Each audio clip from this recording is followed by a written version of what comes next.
24 जून का दिन हम सभी को याद दिलाता है कि प्रकार हम बच्चों को भी तीव्र पुरुषार्थी बनना है। मम्मा ने 2 स्लोगन सदा अपने जीवन का आधार बनाए। पहला कि हर घड़ी अंतिम घड़ी है और दूसरा हुक्मे हुक्म चला रहा। माना करन करावनहार बाबा करा रहा है और हमें निमित्त बनकर कर रही हूँ। कभी भी मम्मा ने अपने किसी भी बात में मन मत मिक्स नहीं की। जो बाबा ने कहा वो मम्मा ने किया, उससे वो हमारी मम्मा नंबर 1 बन गई। तो हम सभी को भी यही लक्ष्य रखना है कि हमें ऐसा पुरुषार्थ करके तीव्र पुरुषार्थी बनकर, क्योंकि अब तो वैसे भी समय बहुत कम रह गया है, तो हमें ऐसा पुरुषार्थ करना है जो जल्दी जल्दी हम भी नंबर 1 में पहुंच जाएं और मम्मा के साथ उस रॉयल फैमिली में जन्म ले, राधा के साथ ना। मम्मा की फ़ोटो मम्मा कई बार सोचते हैं सुन कर के ना, तो मम्मा तो कुमारी थी, लेकिन मम्मा क्यों कहते हैं पता है ना सभी को? क्योंकि मम्मा हम बच्चों की अब तक भी ज्ञान योग से शक्तियों से ऐसी पालना कर रहे हैं। जो मन से क्या आता है, दिल से माँ निकलता है ना। तो हमें सदा ये लक्ष्य रखना है कि जो पालना हम ले रहे हैं वही हमें दूसरों को देनी है। फ़ोटो भी देखिए आप मम्मा की, कितनी अच्छी भासना मिलती है। माना अब तक भी भले अव्यक्त हो गए हैं, अब तक भी वो हमारी पालना कर रहे हैं, वाइब्रेशन दे रहे हैं। तो हम सभी मुरली के पश्चात विशेषताएं सुनने के पश्चात मम्मा से दृष्टि भी पावरफुल लेंगे, श्रद्धांजलि भी लेंगे ना, और श्रद्धांजलि भी मम्मा को देंगे। और आज अपने मन में संकल्प रखेंगे कि हमें कोई ना कोई ऐसी विशेष बात मम्मा की अपने लिए भी आधार बनानी है।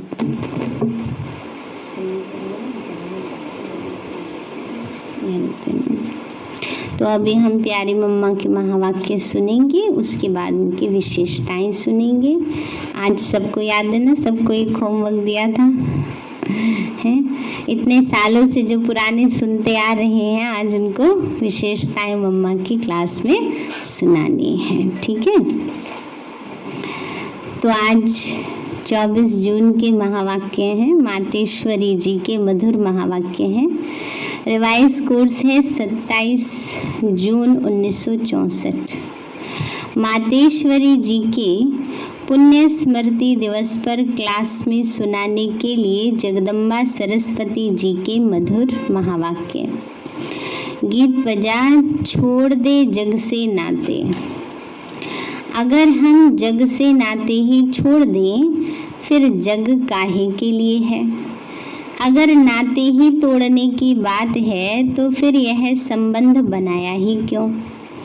पति पत्नी, बाप बेटा, राजा प्रजा आदि आदि अनेकानेक जो संबंध हैं, यह सब भगवान ने रची हैं, ऐसे कहते हैं ना। भक्ति में, दुनिया में यही कहते हैं कि जो भी हमें संबंध मिले हैं वो भगवान ने दिए, भगवान ने रचे हैं। तो जब भगवान ने रचे हैं तो फिर क्यों कहते हैं छोड़ो? या फिर यह गीत ही रॉन्ग है? भगवान ने कौन सा जग रचा है? जग कहो दुनिया कहो, जो भगवान ने रची वह ऐसी दुनिया थोड़ी ही रची जो छोड़नी पड़े। अभी के जो संबंध हैं वह नहीं रचे। अभी इस जग में देखो तुम्हारे नाते कैसे हो गए हैं। कर्मों के कारण तमो प्रधानता में आते आते क्या हो गया है? कर्मों के बंधन एक दो को काटते रहते हैं। सभी नाते इस कर्म के हिसाब में तमो प्रधानता में आ करके एक दो को दुख देते और लेते रहते हैं ना। इस समय संबंध नहीं है ना, लेकिन क्या बन गए, कर्म की तमो प्रधानता के कारण वो कर्म बंधन बन गए हैं। ये मम्मा समझा रही हैं हमें।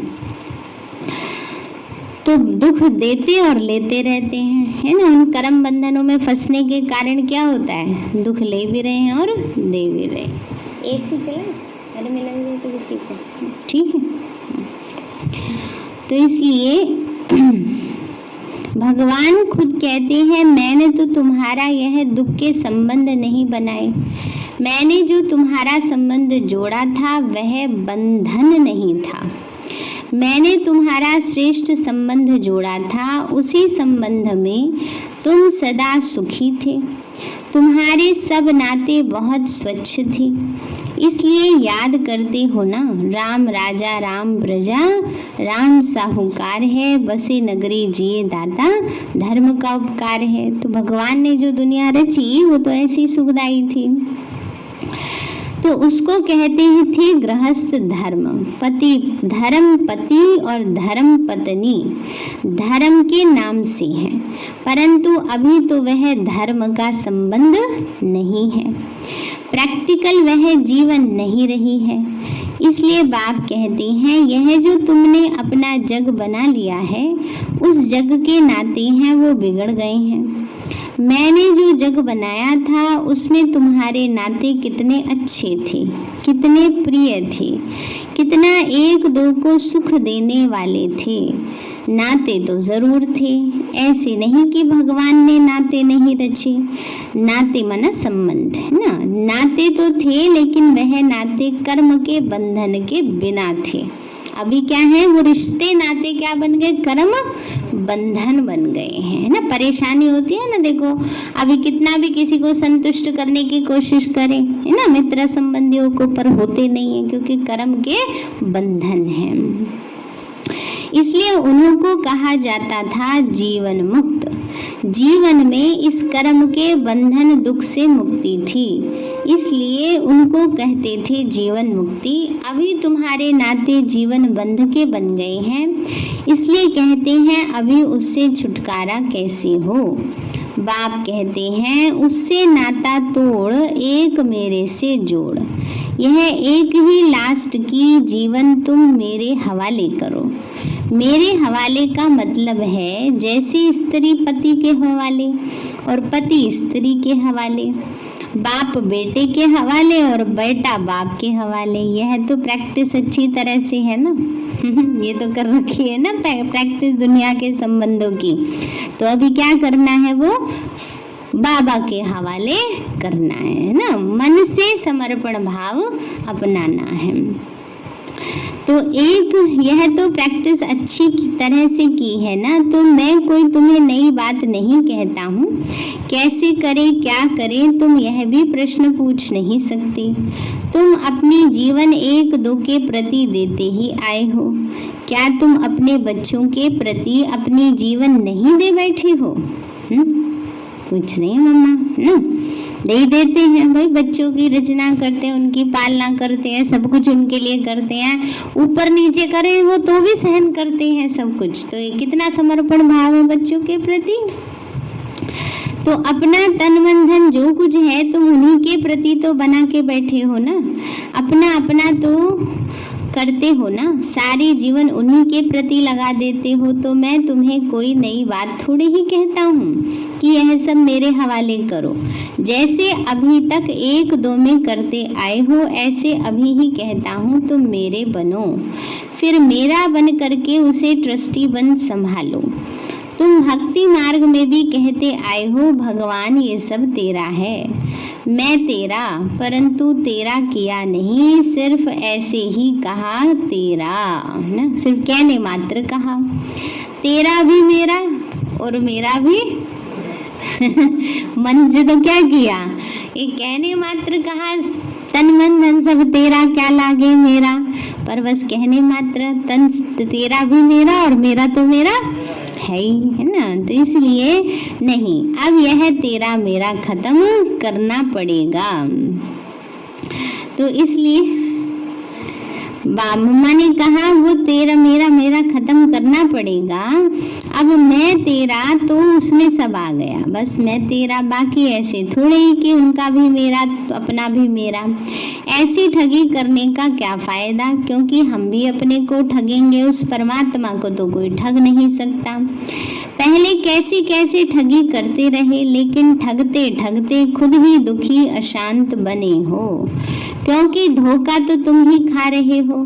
इसीलिए अब बाबा कहते वह सब छोड़ो, देह सहित सब संबंधों से बुद्धि हटा करके अभी मेरे से जोड़ो, फिर अपनापन नहीं रहेगा। अभी तक मेरा मेरा कहते थे, दुखी होते रहते थे, फिर बुद्धि उधर जाती है तो कहते हो क्या करूं, कैसे करूं। अगर तुम किसी में लटकेंगे तो नतीजा क्या होगा। यह मोह जो है, इसके कारण तुम बहुत दुखी बन पड़े हो। इसलिए बाबा कहते हैं तुम इस जग के नाते तोड़ करके अभी मेरे बनो। तो यह जो तुमने अपने देह के बंधन, जीवन के बंधन बनाए हैं, उनसे निकल अभी मेरे बन जाओ।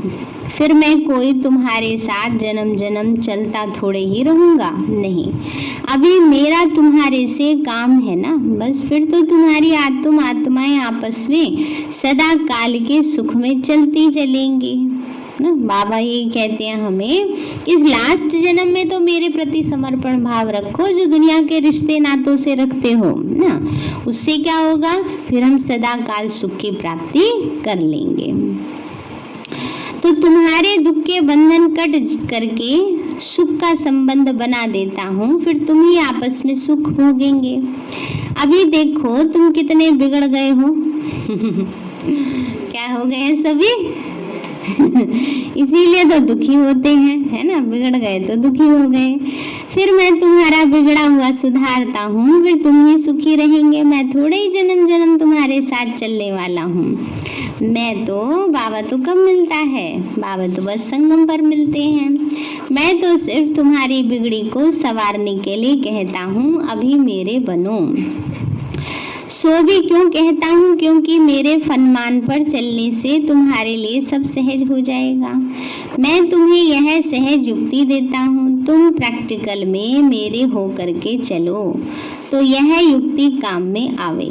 जैसे कोई किसी के गोद का बच्चा होता है तो उसका ही नाम प्रैक्टिकल में चलेगा ना, ऐसे तुम भी प्रैक्टिकल मेरे हो करके चलने से तुम्हारा ही भाग्य बनेगा।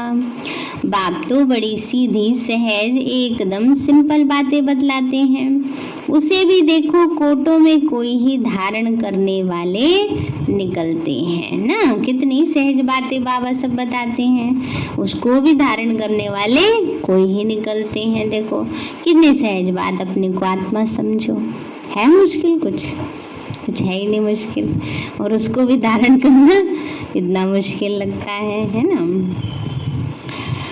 तो बाप कहते हैं इस छोटे से संगम युग में तुम्हारे देश, इस कॉर्पोरियल दुनिया में तुम्हारे लिए ही आया हूँ। कॉर्पोरियल दुनिया माने साकारी दुनिया में तुम्हारे लिए ही आया हूँ। तो कम से कम जितना टाइम है उतना टाइम तो कुछ हमारा ख्याल करो। बाबा के बने हो तो कम से कम इतना टाइम तो शुद्ध रहो, फिर तो तुम्हारी ऐसी प्रारब्ध बन जाएगी जो तुम्हें उस दुनिया में मेहनत नहीं करनी पड़ेगी ना। मम्मा कितना अच्छे से पक्का करा रही, लास्ट जन्म में अंतिम घड़ियां हैं, बाबा के बने हो तो उसमें तो कम से कम बाबा के बनो ना, शुद्ध पावन बन जाओ, बाबा के बच्चे बन जाओ। थोड़ी मेहनत की बात है, अभी तुम कैसे भी करके मर मिट करके भी पवित्र रहने की प्रतिज्ञा करो, अपनी दृढ़ता रखो, अपनी धारणाओं में रहने का पूरा प्रयत्न करो। बाप तुम्हें साफ साफ बतलाते हैं कि तुम सिर्फ इतने थोड़े टाइम के लिए यह मेहनत करो। मैं तुम्हें और कोई मेहनत नहीं कराता हूँ, तुम्हें जितना मिलता है उसकी भेंट में कोई मेहनत ही नहीं है ना। जितना हमें मिलता है, देखो कहाँ सोने के महल, और मेहनत क्या है, बस सोने का त्याग कर दो थोड़ा सा किस समय सोना, अमृत वेले और मुरली क्लास में आ जाती है ना, बड़ी सुख की नींद आती है। तो इसलिए बाबा कहते हैं, मम्मा ने कहा जितना मिलता है उसकी एवज में पुरुषार्थ तो कुछ भी नहीं करना पड़ता है। देखो क्या मिलता है और करते क्या है, कुछ भी नहीं। दुनिया में तो कितना वो है। अभी घी के घड़े मत बनाओ।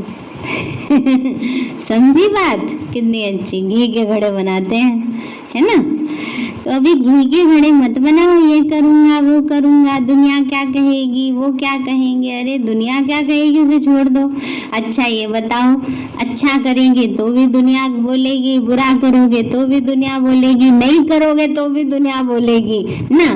तो जिसको बोलना होता है उसको तो बोलते ही हैं। दूसरी बात, दुनिया गलत करने से नहीं डरती, हम अच्छा करने से क्यों डरे, है ना।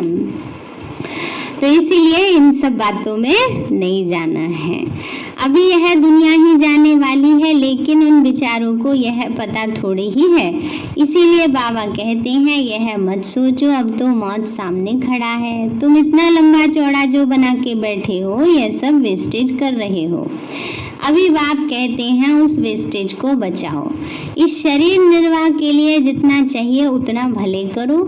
जितना तुम्हारा क्रिएशन के साथ हिसाब किताब है उतना करो। माना जैसे परिवार है, गृहस्थी है, बाल बच्चे हैं, उनके लिए जो आवश्यकता है, ज़रूरत है, वो तो करना ही है, वो तो जिम्मेवारी है, तो उतना करो। मैं कहाँ संभालूंगा, इसे तो तुम्हें ही संभालना है।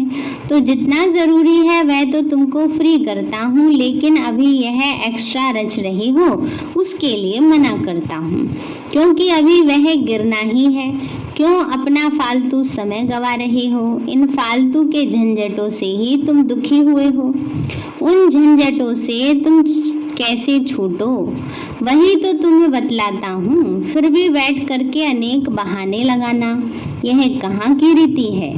फिर बाप भी कहते हैं, देख लिया, अभी अगर मुझे सीधी उंगली नहीं देते हो, हाथ नहीं देते हो तो वो भी टेढ़ी उंगली करेगा। क्या करेगा है?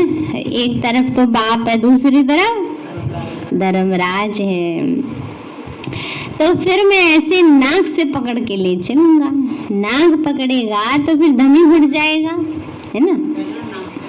हाँ, फिर दुख होगा, सजाएं खानी पड़ेंगी।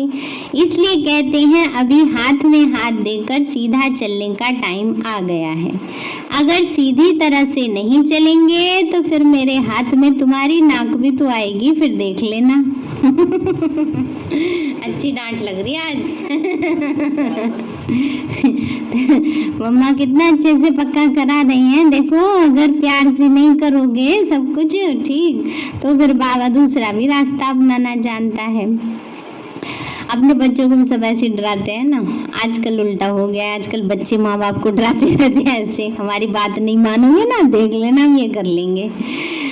तो मेरे पास आ करके मेरी बात को सुन करके अगर फिर भी कुछ नहीं किया तो उसके लिए तो बहुत कड़ी सजाएं हैं। इसलिए जिन बेचारों को पता नहीं है उनकी तो बात अलग है। बाकी जिन्हों को पता है, जो बैठ के सुन के फिर इन्हीं बातों में गफलत की, तो उनकी तो खैर नहीं। जैसे 100 गुना फायदा वैसे 100 गुना नुकसान होगा। तब कहते हैं अपने नुकसान को, घाटे को अच्छी तरह से समझो। अच्छी तरह से कुछ तो अपनी बुद्धि खोलो। अभी बाप से बुद्धि योग लगाएंगे तो ताकत मिलेगी। तो इन सभी बातों को समझो, भूलो मत। अभी यह जो समय चल रहा है इसे पहचानो, जरा आंखें खोलो, बुद्धि खोलो और समय का पूरा फायदा लो। आंखें भी खोल के रखनी है और बुद्धि भी खोल के रखनी है ना। क्योंकि समय देखो, कोरोना ने सबको अच्छी तरह पाठ पढ़ाया है, पढ़ा दिया है। अभी सोच रहे हैं ऐसे तो हर साल ही आती रहती कुछ ना कुछ बीमारी। ऐसी कोई बीमारी नहीं आई जिसने ऐसा सबको बंद किया। ऐसे तो कर्फ्यू में भी नहीं होता है। हाँ, खिड़की भी नहीं खोल सकेंगे, घर से बाहर भी नहीं निकल सकेंगे। इसलिए जरा आंखें खोलो, बुद्धि खोलो और समय का पूरा फायदा लो, अपनी पूरी तकदीर जगाओ। कहते भी हैं जैसा संग वैसा रंग होता है, इसलिए इसमें जिसमें अभी यह धारणा पूरी नहीं होगी तो माया के संग का रंग लग जाएगा। तभी कहते हैं hear no evil, see no evil, talk no evil.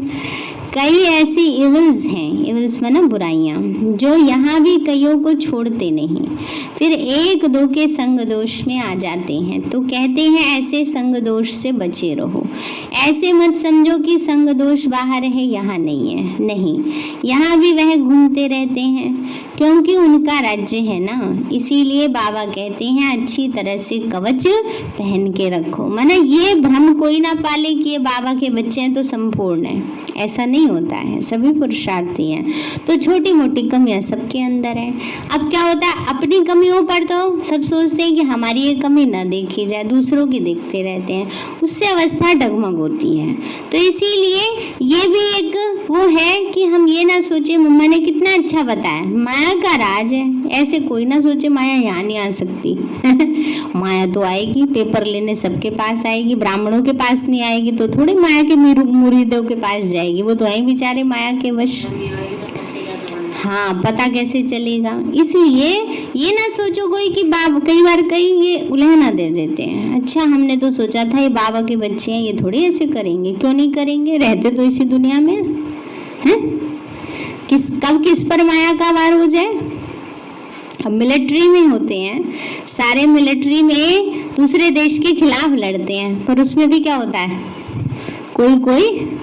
कौन निकल पड़ता है, ट्रेटर निकल पड़ता है ना, जबकि कूट कूट के पाठ पक्का कराया जाता है। तो बाबा भी हमें कूट कूट के पाठ पक्का कराते हैं, पर जरा साल बेलापन आता है तो बुराइयां आ जाती हैं, माया के वश हो जाते हैं, तो उसमें आत्मा की गलती थोड़ी है। तो हमें ये इतना गहराई से ये नहीं सोचना चाहिए, सबका अपना अपना रोल है। अब सारे थोड़े राजा महाराजा बन जाएंगे ना, जो नीचा पद पाने वाले उनका पुरुषार्थ कैसा होगा, अवस्था कैसी होगी, वैसी होगी ना। तो इसलिए बाबा हम बच्चों को, मम्मा ने ये अच्छे से हमें समझाया है। तो ये ना सोचो कि यहाँ नहीं है संग दोष ना, संग दोष तो माया तो कहीं भी आ जाएगी, क्योंकि उनका राज्य है। इसलिए बाबा कहते हैं अच्छी तरह से कवच पहन के रखो, ज्ञान योग का कवच पहन के रखो। कवच होगा तो उसकी गोली लगेगी नहीं, योग का ही कवच है, ज्ञान की तलवार है। इन सभी अस्त्र शस्त्रों को अपने पास अच्छी तरह से संभाल के रखो। कहते भी हैं जो करता है वो पाता है। ये तो भविष्य प्रारब्ध बनाने की बातें हैं, यहाँ तो प्रारब्ध नहीं भोगनी है, यहाँ तो कोई गुरु बन करके नहीं बैठना है। इसमें कोई मिसअंडरस्टैंड ना करे, इसीलिए यह सब समझाया जाता है। गलत फहमी मन में ना रखे ना कि यहाँ तो प्रारब्ध नहीं भोगनी, यहाँ कि हम जो कर रहे हैं पुरुषार्थ तो अभी तो हमें मिला नहीं, ये भी गलत फहमी पाल लेते हैं ना। आज हमने योग लगाया कल सब ठीक हो जाए, ऐसा होता है? क्यों नहीं होगा? क्योंकि जन्म जन्म के पाप हैं, जन्म जन्म के कर्म का हिसाब किताब है। इतनी बड़ी बीमारी एक दिन दवाई ले तो छूट जाएंगे क्या? नहीं। तो यह सब बातें ध्यान में रखना है, अपने को सेफ रखना है। यहाँ कोई खर्चे आदि की बात नहीं है, अभी यह सब खर्चा दूसरों के कल्याणार्थी यूज करना है। एक एक पाई भी सब इसी कार्य में लगाना है। अच्छा, फिर उसके बाद है दूसरी मुरली, चढ़ती कला में जाना है तो अपने जीवन की सारी जवाबदारी उनके हाथ में समर्पण कर दो। उनके माना बाबा के। बहुत मनुष्य ऐसा प्रश्न पूछते हैं, इतना ज्ञान सुनते हुए भी हमारी अवस्था आगे क्यों नहीं बढ़ती? आता है ना सबके मन में प्रश्न, आगे बढ़ने में रुकावट क्यों? अब यह समझानी उन्हों के प्रति दी जाती है जिन्होंने इस मार्ग पर चलने का कदम रखा है, परंतु जब तक अपनी जीवन मन वाणी कर्म सहित सरेंडर कर इनका नहीं हुआ तब तक वह अतीन्द्रिय सुख महसूस नहीं हो सकता। यह एक ईश्वरीय लॉ है। जब उनका सहारा लिया है तो दिल से उनके आगे जीवन अर्पण कर देनी है, अर्थात पूरा वारिस बन वर्षा लेना है। तो इस नशे में रहने से उस अवस्था में उल्लास भर जाता है और फिर ज्ञान की धारणा होने से औरों को आप समान बनाने की ताकत आती है कि कब तक नहीं होगा तीन्द्रिय सुख महसूस, जब तक बुद्धि पूरी तरह समर्पण नहीं होगी, है ना। मन बुद्धि का पूरी तरह समर्पण नहीं होगा। मन बुद्धि का पूरी तरह समर्पण माना जरा भी मनमत मिक्स ना हो, है ना। जैसे मम्मा, ना, मम्मा कभी ये नहीं अपनी मन मिक्स नहीं करती थी। जैसे अभी सुना है ना, कोई कहता था अच्छा मम्मा बाबा ने कहा है, आपके इस बारे में क्या विचार है? तो मम्मा कहती थी मेरा विचार कहाँ से आया, जो बाबा ने कहा वही करना है, उसमें मेरा विचार कोई नहीं, वही श्रीमत है, माना श्रेष्ठ मत है। तो बाकी ऐसे नहीं समझना कि मानसिक रूप से हम अर्पण हो चुके हैं, नहीं, यह तो अपने को सबको ठगना है। जब बाबा प्रैक्टिकल में आया हुआ है तो बच्चा भी प्रैक्टिकल में बनो। फिर बाबा उनके जन्म पत्री को जान कैसे भी डायरेक्शन देकर चलावे, उसमें पहले गुटका आएगा, परंतु अंत में समझेंगे कि इसमें ही हमारी चढ़ती कला है। गुटका आएगा माना संशय आएगा। कईयों को आता है बाबा ने ऐसे कह दिया, इसमें कहीं कल्याण ना हो जाए, नुकसान ना हो जाए, ऐसा कैसे पॉसिबल है? तो ये क्या होता है? गुटका आना है। लेकिन उस आत्मा का उसी बात में कल्याण होना होता है, तभी बाबा उसको वैसी राय देते हैं। तो अपने जीवन की सारी जवाबदारी उनके हाथ में समर्पण करनी है। बाकी गुरु पिछाड़ी गुरु बन कोई उनकी गद्दी पर नहीं बैठना है। अब इन सभी बातों को बुद्धि में रखो, तभी अवस्था ऊंची जा सकती है। अगर ऊंचे नहीं चढ़ते हो तो जरूर अपनी ही दिल अथवा धारणा में कोई कालापन है। समझा? मम्मा ने कहा समझा, ये अवस्था अच्छी क्यों नहीं हो पाती? कहीं ना कहीं चेक करो, मिक्सचैरिटी अंदर, है ना, मन मत है, पूरी तरह से समर्पण भाव नहीं आया है। मीठे मीठे बच्चों को याद प्यार और गुड मॉर्निंग। अच्छा मीठे मीठे सिक्के लदे बच्चों प्रति माता पिता बाप दादा गुड मॉर्निंग। रूहानी बाप की रूहानी बच्चों को नमस्ते। रूहानी हम बच्चों की रूहानी माता पिता बाप दादा को नमस्ते नमस्ते नमस्ते बाबा नमस्ते। वरदान दिया बाबा ने, अपने श्रेष्ठ स्वरूप व श्रेष्ठ नशे में स्थित रहे, अलौकिकता का अनुभव कराने वाले अंतर्मुखी भव। बाबा बोले जैसे सितारों के संगठन में विशेष सितारों की चमक दूर से ही न्यारी प्यारी लगती है, ऐसे आप सितारे साधारण आत्माओं के बीच में एक विशेष आत्मा दिखाई दो। साधारण रूप में होते असाधारण व अलौकिक स्थिति हो तो संगठन के बीच में अल्लाह लोग दिखाई पड़ेंगे। इसके लिए अंतर्मुखी बनकर फिर बाहर मुखता में आने का अभ्यास हो। जैसे सितारों के संगठन में ध्रुव तारा है, अलग दिखाई देता है ना। कोई सितारा बहुत तेज चमकता है, तो बाबा भी कहते हैं दुनिया की भीड़ में आप अलौकिक स्थिति में रहोगे, अलग ही वाइब्रेशन होगा, अलग ही चमक होगी। तो सदैव अपने श्रेष्ठ स्वरूप व नशे में स्थित होकर नॉलेजफुल के साथ पावरफुल बनकर नॉलेज दो, तब अनेक आत्माओं को अनुभवी बना सकेंगे। स्लोगन है, रावण की जायदाद साथ में रख ली। रावण की जायदाद साथ में रख ली तो दिल में दिलाराम ठहर नहीं सकता। तो रावण की जायदाद क्यों रखे, दुखी देगी ना, इसलिए दिल में दिलाराम ठहर नहीं सकता, तो रावण की जायदाद नहीं रखनी है। अच्छा, ओम शांति। तो आज प्यारी मम्मा ने हमें कितना अच्छे से समझाया कि इस समय के जो संबंध हैं वो कर्म के आधार से बंधे हुए हैं, तो वो कर्म के बंधन हैं। है ना। तो उन कर्म बंधनों से हमें उनको कर्म संबंध में बदलना है। तो पूरी तरह से बाबा के प्रति समर्पण भाव, जैसे मम्मा ने कितना अच्छा क्लियर किया, माँ बाप बच्चों के प्रति समर्पण होते हैं, पति पत्नी के प्रति समर्पण होता है, इसी प्रकार हमारा पूरा समर्पण किसके प्रति हुआ अंतिम जन्म में, बाबा के प्रति हो। अच्छा, प्राण प्यारे अव्यक्त बाप दादा के अति लाडले वर्तमान समय और परिस्थितियों को देखते हुए अपनी अचल अडोल एकरस स्थिति बनाने वाले माता पिता समान संपन्न व संपूर्ण बनने के तीव्र पुरुषार्थ में तत्पर सभी नम्र टीचर्स बहनें तथा सर्व ब्राह्मण कुल भूषण भाई बहनें, ईश्वरीय स्नेह संपन्न मधुर याद स्वीकार करना जी। बात समाचार है, हमारी मीठी मातेश्वरी जी का स्मृति मास जून हम सबको विशेष उनके समान तीव्र पुरुषार्थ करने की प्रेरणा देता है।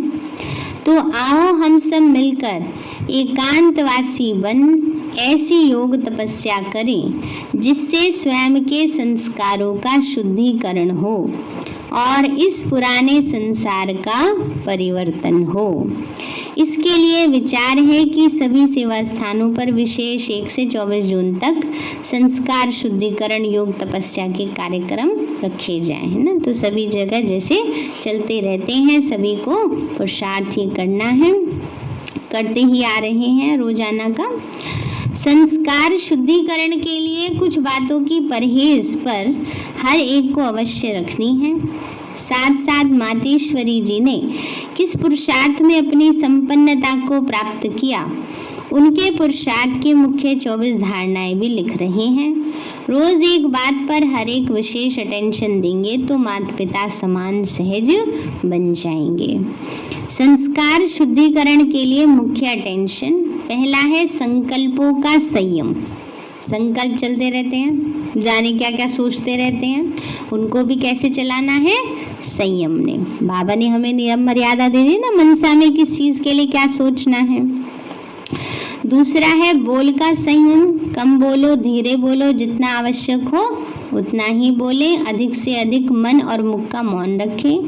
तीसरा है भोजन बहुत योग युक्त हो, पूरी समय बाबा की ही याद में भोजन करें, भोजन के समय किसी प्रकार का वार्तालाप ना हो। चौथा, अमृत वेले उठने से लेकर रात्रि सोने तक दैनिक दिनचर्या का विशेष चार्ट भी आपके पास भेज रहे हैं, उसी के अनुसार चेकिंग करें। पांचवा, हर एक लक्ष्य रखें, 24 घंटे में से कम से कम लॉकडाउन में तो टाइम मिल गया होगा, मिला नहीं मिला, कहेंगे दीदी और ही बिजी हो गए लॉकडाउन में सारा काम हमें करना पड़ता था तो कर्म योगी बन के करो ना। तो 8 घंटे योग तपस्या करनी है। बाबा के कमरे में सवेरे 9 से 6 बजे तक अखंड योग चले। 24 दिन तक लगातार सभी से समाचारों की लेन देन कम से कम करें, अंतर्मुखता की गुफा में रहें। इसके बाद है मम्मा की विशेषताएं, तो 2-4 सुनाती हूँ, उसके बाद आप सभी सुनाइएगा, ठीक है।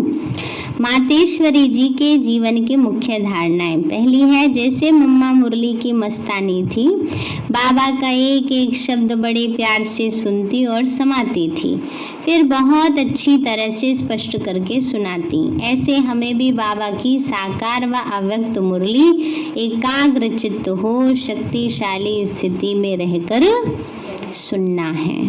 दूसरा है मम्मा को ड्रामा का पाठ बहुत पक्का था, उन्हें हर दृश्य साक्षी स्थिति में रह देखने का अभ्यास था, इसलिए मम्मा कभी किसी भी दृश्य को देखकर हलचल में नहीं आई, उनका चेहरा सदा मुस्कुराता हुआ एकरस रहा। ऐसे हमें भी अपनी साक्षी दृष्टा स्थिति बनानी है, कभी कोई भी दृश्य को देखते नथिंग न्यू की स्मृति से प्रश्नों की उलझन से परे अचल स्थिति बनानी है। इसमें बीच में ऐड कर रही हूँ, मम्मा कहती थी ड्रामा माना डराने वाली माँ। क्यों?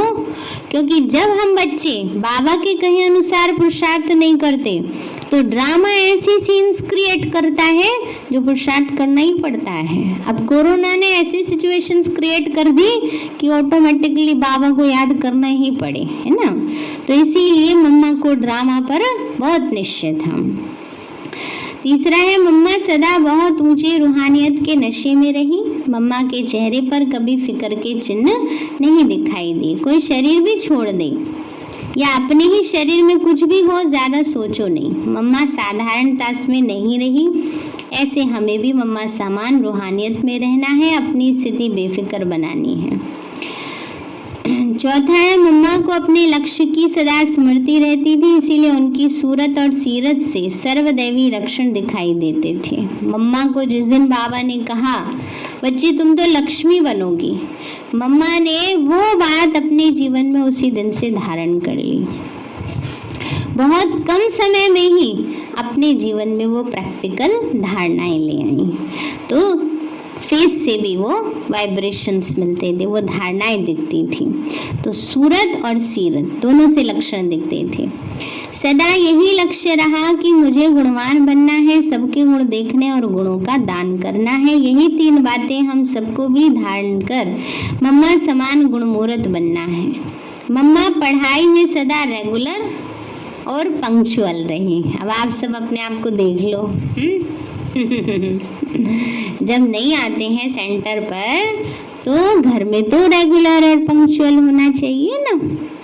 उसमें सोचते हैं नहीं सुबह नहीं पढ़े शाम को पढ़ लेंगे, टाइम होगा तब पढ़ लेंगे। नहीं, नियम ही बनाना चाहिए। जब तक बाबा की मुरली नहीं सुनी या पढ़ी तब तक मुझे नाश्ता ही नहीं करना, पानी भी नहीं पीना। भक्ति में नियम होता है कि नहीं होता है ना। पूजा नहीं करेंगे तब तक पानी नहीं पिएंगे, हैं। क्या हमने अपने आप को इतना, जिनकी पूजा हो रही है उन्होंने अपने आप को इतना पक्का बनाया, पूजनीय बना रहा है ना बाबा।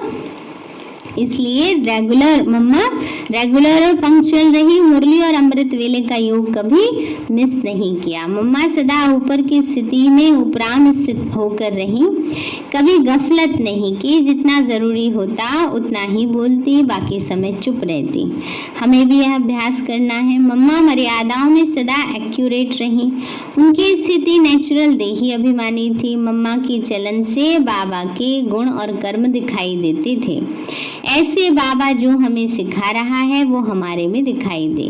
पुराने स्वभाव संस्कार के वश कोई भी कर्म इंद्रियों से ना हो। मम्मा की 3 विशेषताएं स्पष्ट दिखाई देती थी। एक रूहानियत, दूसरा स्वमान और तीसरा बाप से सर्व संबंध का स्नेह।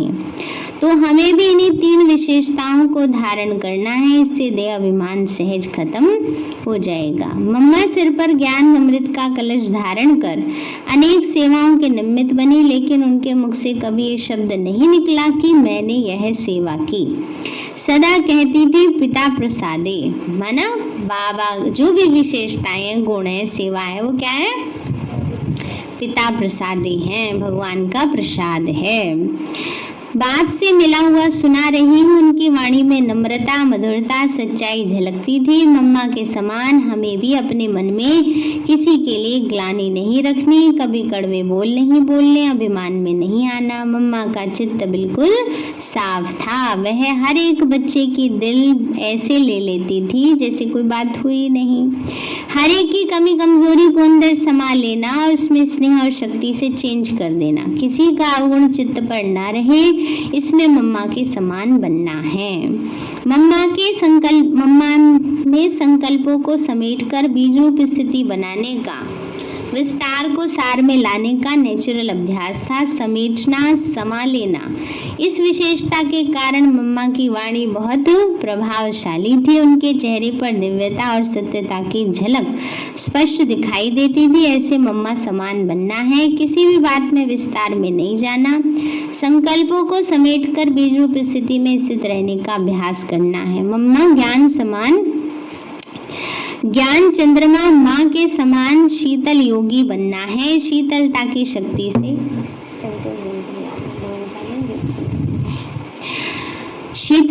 शक्ति से क्रोध करने वाली आत्मा भी शीतल बन जाए। कभी क्रोध अग्नि में जलना नहीं है। अभी वैसे बहुत हैं और भी पर अब आप एक एक सुनाएंगे, ठीक है। चलो, ओम शांति। फिर उसके बाद संतोष बहन गीत सुनाएंगी, मम्मा की एक विशेषता। जल्दी जल्दी सुना दो, सबका नंबर आना है।